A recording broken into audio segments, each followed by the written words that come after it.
اعوذ باللہ من الشیطان الرجیم بسم اللہ الرحمن الرحیم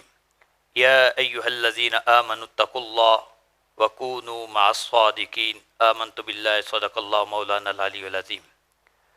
محترم مکرم سامعین و ناظرین، السلام علیکم ورحمۃ اللہ وبرکاتہ۔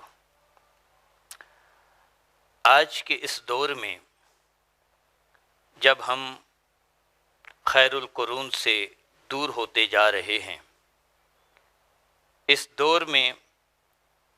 اللہ تعالیٰ کے صالح کامل لوگوں کی صحبت اور ان کا قرب تلاش کرنا ہمارے لیے انتہائی ضروری ہو چکا ہے، کیونکہ صالحین و کاملین اور عرفاء کا قرب ہمیشہ اہل ایمان کے لیے نفع بخش اور فائدہ مند رہا ہے، بلکہ ان کا قرب صرف انسانوں کے لیے فائدہ مند نہیں ہے۔ اگر ان کی فیوز و برکات دیکھیں تو انسانوں کے ساتھ ساتھ جمادات و نباتات میں بھی یہ فیوز و برکات سرایت کرتے ہیں۔ بارہ علماء اور عرفاء نے یہ کہا کہ صالحین کی صحبت انسان کو فائدہ دیتی ہے اور شریر لوگوں کی صحبت سے انسان نقصان اٹھاتا ہے،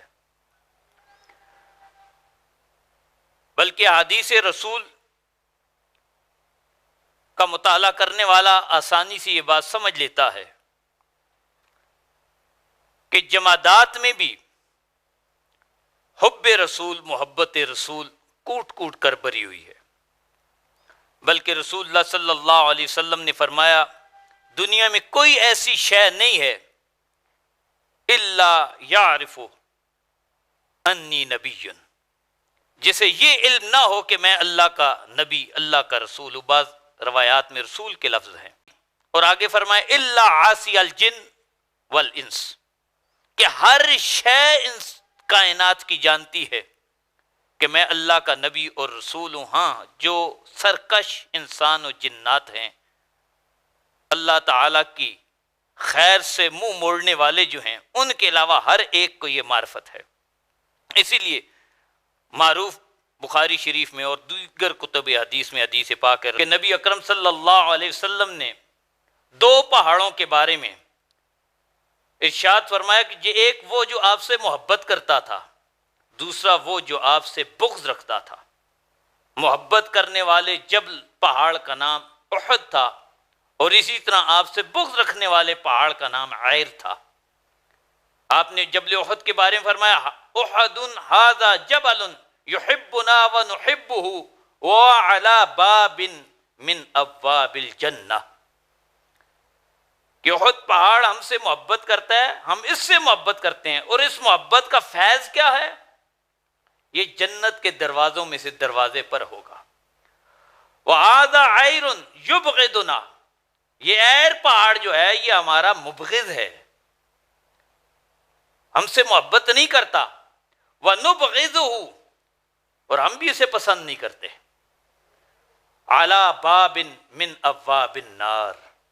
تو جہاں محبت رسول انسانوں کے لیے باعث نفع ہے، فائدے مند ہے، اگر جمادات میں بھی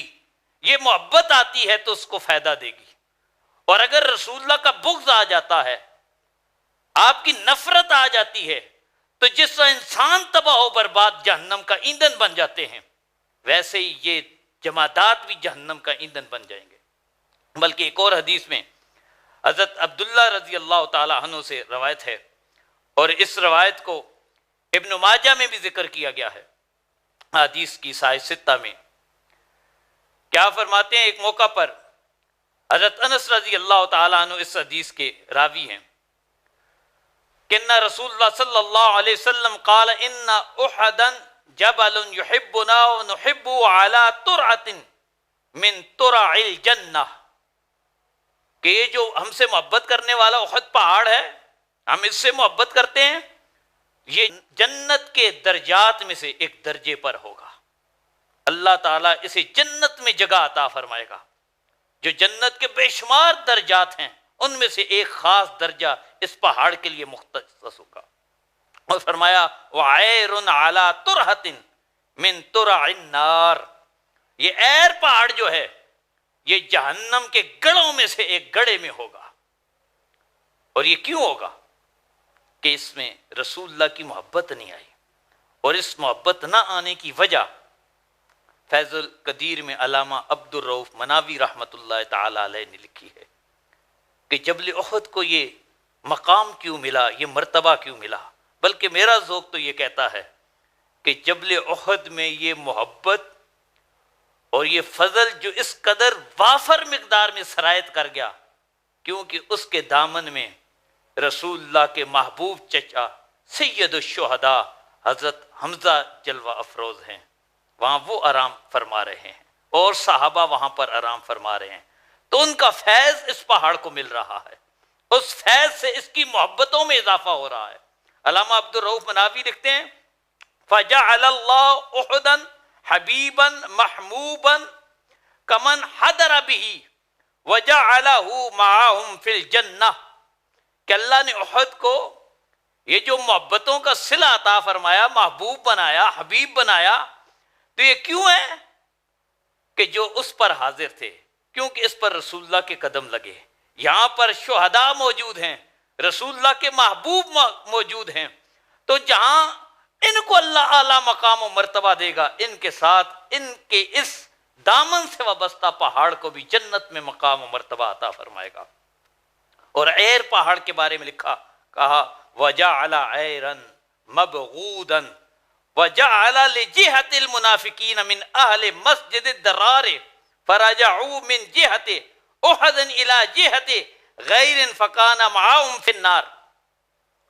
فرمایا کہ اس بغض کی وجہ، عناد کی وجہ کیا تھی کہ مسجد درار بنانے والے وہ جو منافق تھے،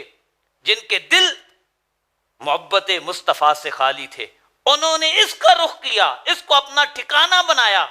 اس کی وجہ سے اس میں بھی بغض کے جراثیم سرایت کر گئے، یہ مبغوض ہو گیا۔